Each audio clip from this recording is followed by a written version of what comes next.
Okay, are you making one of the two biggest mistakes that most doulas make, which is why it's preventing you from getting clients and from making money? So the first one is we're trying to make a product that we think people will need, and then we're trying to sell that. And selling, yuck, it feels terrible. Or we're trying to be something for everybody, and then we're really nothing for anyone.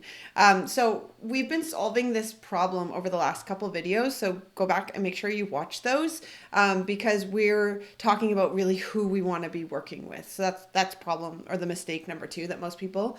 So you need to get out there and like be researching and like really get to know them. So you can like close your eyes and picture who this client is. You can actually like imagine a day in the life of this person.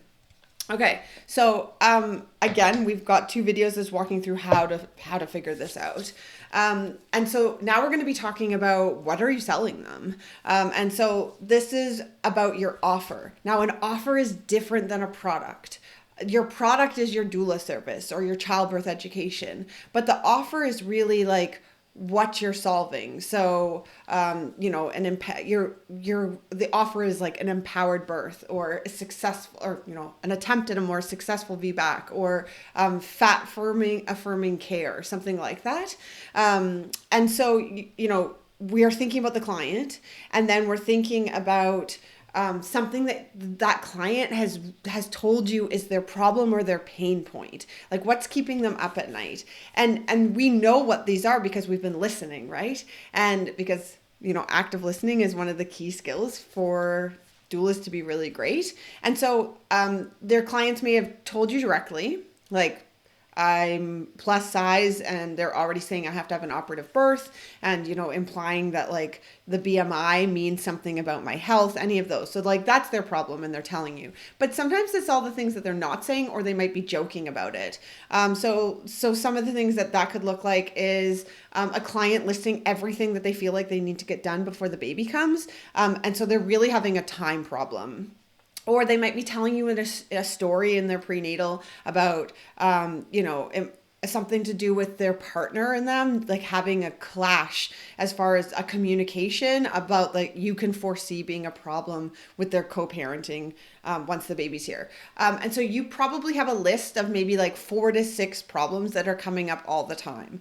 And you want to be looking at this pattern or kind of like the problem that your clients and that they've been stressing about, or what they need to be buying or something before labor. And so you can solve this, and if you solve this, they will hire you, period. So you could, for example, let's use the product of a birth, like a childbirth ed class.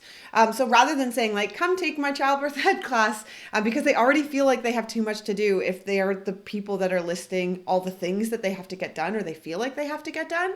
And so you can then offer a class around the solution. So how to get ready for birth in half the time and still feel calm. That is solving that problem, but you can see it's the same service or product, childbirth ed, but it's how we're talking about it. And so in that class that you're doing like the half the time, you might talk about the actual essentials that they need to do or have before, all the like people that can be contracted out so that they don't have as many things on their to-do list. But once they're with you, you get to do all the things that we actually want to do in a childbirth ed, which is teach them about informed consent, teach them all the things that they don't have to do, teach them what medical coercion can look like. It's kind of like sneaky veggies in kids' food, if you think of that analogy. So the most common problem for my clients is around family management. So I promote scripts and tools that will really like support them in working with their mothers or their mothers-in-law, for example, how to have those conversations with family members. And so this is like, then once I'm with them, their doula package actually is so much more than that. But that's the hook that they're like, oh, she's going to solve this problem of dealing with the grandparents and the grandparents to be, because that feels like a bigger problem than them having an empowered birth, because that's what's keeping them up, being like, oh, I don't want them in the room, or like they're judging how I'm choosing to feed my baby, or they think that babies can be spoiled if they're held too much, and like they're the ones that are coming to stay with me for a month. So like, how are we going to navigate through that? That's their current worry right now. And so we can only find out their current worries by asking people. And they might not make sense to us. So this is what's key, right? Because each person's problems are unique to them and their lived experiences and their situations. And it's impacted by things like their ideas, their biases, their goals, and their visions for what their life and their family is going to look like. So like I've had clients that the scariest part of birth, like they can't stop thinking about it. It's what's keeping them up. It's the idea of pooping on the table and their partner seeing it. And so they hadn't even considered all these other risks and harms that can happen because like that's where their fixation is. I also want you to think as you're kind of like playing with what is scaring my clients and potential clients, like what am I going to fix? What am I going to protect them from that they already know about? You have to actually know about that they might not have some of the gaps in information. So what does this mean?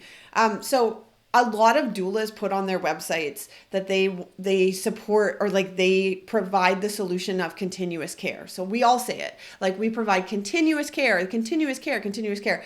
But our clients actually don't know that they're alone in the room because all we see is things on, in the media or whatever. And so people think that there's nurses and that there's doctors in the room with them all the time. So they first need to know that they're alone in the room, and you're like, you're going to be alone with your partner. Do they know how to take care of you? And do they know how to take care of themselves while taking care of you? The answer is no, right? Because unless they're also reproductive health specialists, they really don't know what to do. And so you first need to inform them that they're alone, and then you've solved the problem of continuous care, being like, do you know what? You're never going to be alone because I'm going to be with you. Because as of right now, they think you're just like another person in an already full room, and they're not sure why they would spend $2,000 on that.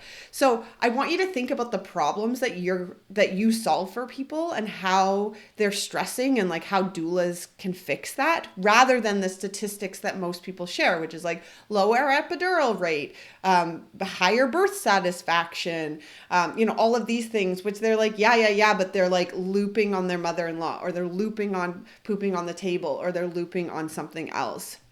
So I want you to go play with these, and then we're going to put it together. So now you have your offer and you have who it's for, and we're going to put these together in the next video. And it's really important you catch this one because we're going to be talking about how to avoid the number one mistake once we put this all together. So we will see you there. Ciao.